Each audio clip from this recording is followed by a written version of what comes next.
Jumpa lagi saudara-saudari penggemar channel Padre Marco. Simaklah berita seri ke-10 tentang kondisi kesehatan terkini Bapak Suci Paus Fransiskus, dirilis oleh Pers Vatikan pada Minggu siang 16 Maret 2025 bersama Padre Marco. Hari ini Minggu kedua masa Prapaskah 16 Maret 2025, genap 1 bulan dan 2 hari Paus Fransiskus dirawat di Rumah Sakit Gemelli, Roma Utara sejak beliau masuk hari Jumat 14 Februari 2025 yang lalu oleh karena didiagnosis bronkitis. Setelah pemeriksaan serius di Rumah Sakit Gemelli, ditemukan infeksi 2 paru. Sejak itu beliau mengalami perawatan dengan kondisi kesehatan naik turun, diselingi beberapa krisis berarti. Syukur kepada Tuhan semua krisis telah berlalu dan kondisi Sri Paus pada umumnya saat ini stabil. Nah, bagaimana kondisi kesehatan beliau sebenarnya saat ini? Yang jelas, beliau masih di rumah sakit, belum pernah kembali ke Vatikan sejak 1 bulan dan 2 hari ini. Dalam pesan Angelus hari ini Minggu 16 Maret 2025, Paus Fransiskus sekali lagi tidak muncul di jendela atau balkon seperti biasanya setiap hari Minggu untuk berdoa Angelus dengan umat yang berkumpul. Tetapi beliau menyiapkan pesan katekese secara tertulis. Di dalam pesan hari ini Sri Paus berkata, "Saya sedang menghadapi masa pencobaan." Kata-kata ini menurut banyak orang sangat mengesankan dan mengharukan sekaligus. Pesan ini berasal dari ranjang Rumah Sakit Gemelli. Lanjut Sri Paus, "Saya menyatukan diri dengan begitu banyak saudara dan saudari yang sakit, merasa rapuh saat ini seperti saya. Tubuh kita lemah, tetapi sekalipun demikian, tidak ada yang dapat menghalangi kita untuk mengasihi, berdoa, memberi diri kita sendiri dalam iman, dan memancarkan tanda-tanda harapan." Sudah 5 minggu berturut-turut Paus Fransiskus yang berusia 88 tahun ini dan sedang menjalankan perawatan di Rumah Sakit Gemelli karena pneumonia ganda, belum dapat berbicara secara publik dan belum bisa muncul di jendela untuk doa Angelus. Meskipun demikian, seperti pada 4 hari Minggu sebelumnya, beliau mengirim pesan tertulis singkat yang dirilis Vatikan pada tengah hari setiap hari Minggu. Susunan atau konstruksi pesan Angelusnya secara tertulis umumnya sama. Beliau memulai dengan salam dan kemudian memberikan refleksi singkat tentang teks Injil yang dibacakan di dalam gereja Katolik di seluruh dunia pada hari Minggu ini. Demikian kata beliau, "Hari ini, Minggu kedua Prapaskah, teks Injil menceritakan kepada kita tentang transfigurasi Yesus, Injil Lukas pasal 9 ayat 28-36. Setelah naik ke puncak gunung bersama Petrus, Yakobus, dan Yohanes, Yesus membenamkan dirinya dalam doa dan kemudian dari tubuhnya terpancar cahaya. Dengan cara ini, Yesus menunjukkan kepada para murid apa yang tersembunyi di balik apa yang ia lakukan di tengah-tengah mereka, yakni cahaya kasih-Nya yang tak terbatas." Melalui pesan reflektif berbasis Injil hari ini, Paus Fransiskus mengatakan bahwa beliau melihat banyak cahaya bahkan dalam kegelapan penyakit dan penderitaan, dan bersukacita saat ia menemukan Tuhan hadir di situasi-situasi gelap seperti itu. Katanya, "Betapa banyak cahaya bersinar dalam situasi ini di rumah sakit dan tempat perawatan. Betapa banyak perhatian penuh kasih menerangi ruangan, lorong-lorong rumah sakit, tempat-tempat di mana pelayanan yang paling sederhana dilakukan. Itulah sebabnya saya ingin mengajak Anda hari ini untuk bergabung bersama saya untuk memuji Tuhan yang tidak pernah meninggalkan kita dan yang di saat-saat susah menempatkan orang-orang di samping kita yang mencerminkan sinar kasih-Nya."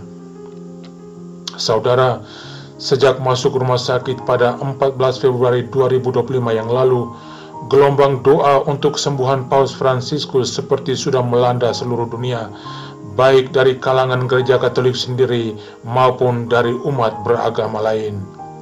Seperti diketahui, beliau dibawa ke rumah sakit karena infeksi parah di saluran pernapasannya yang segera berkembang menjadi pneumonia di kedua paru-parunya.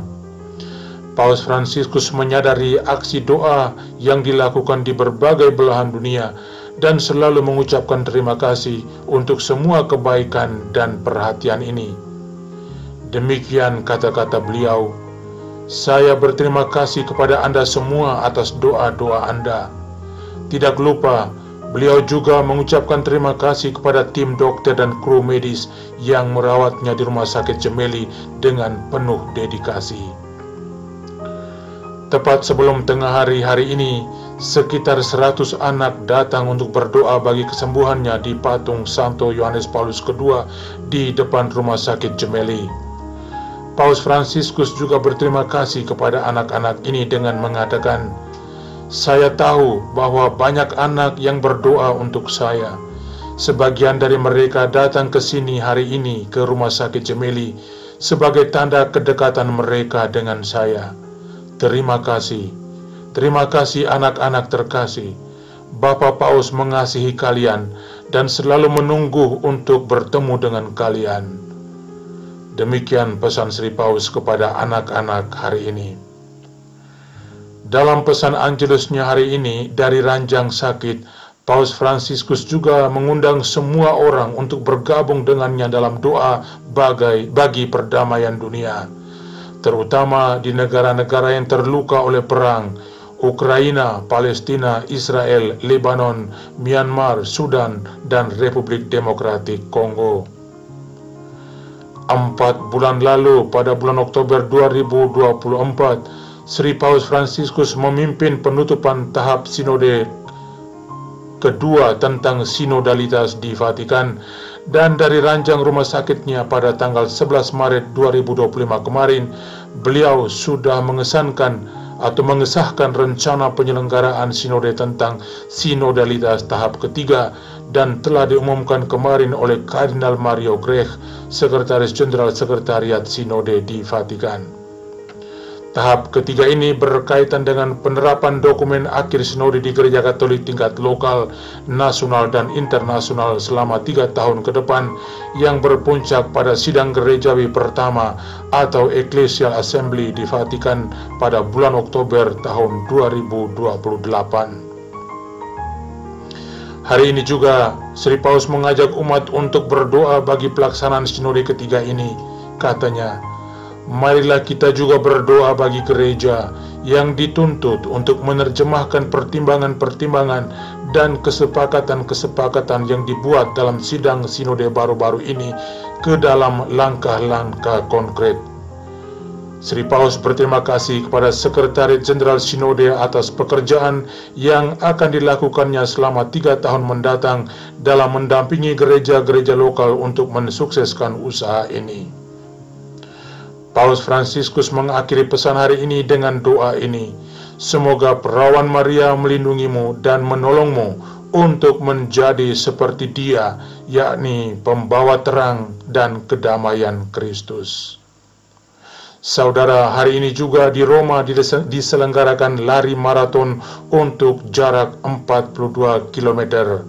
Seandainya Sri Paus berada di Vatikan tadi, beliau pasti sudah menyapa dan memberkati sekitar 30.000 pelari yang berpartisipasi dalam maraton Roma tahunan tadi siang, yang seperti setiap tahun selalu datang ke Vatikan. Tadi siang, oleh karena Sri Paus tidak hadir di Vatikan, para pelari maraton mengenang Sri Paus dengan berkumpul di lapangan Santo Petrus dan mengheningkan cipta selama 42 detik sebelum maraton dimulai, 1 detik untuk setiap 42 km yang akan mereka tempuh. Singkat kata, Sri Paus Fransiskus masih akan terus dirawat dan beristirahat di Rumah Sakit Gemelli. Kondisi kesehatannya pada umumnya stabil, tetapi bukan berarti sudah sembuh total. Entah kapan beliau akan kembali ke Vatikan, kita semua belum tahu. Kita semua tetap berdoa dan berharap semoga Sri Paus Fransiskus segera sembuh dan kembali berkarya seperti sedia kala. Saudara, demikianlah berita terbaru tentang kondisi kesehatan Paus Fransiskus dirilis oleh Pers Vatikan hari ini, Minggu 16 Maret 2025, tepat 1 bulan dan 2 hari setelah Sri Paus masuk rumah sakit Gemelli. Salam damai sejahtera untuk kita semua. Tuhan memberkati. Dari Roma, Padre Marco.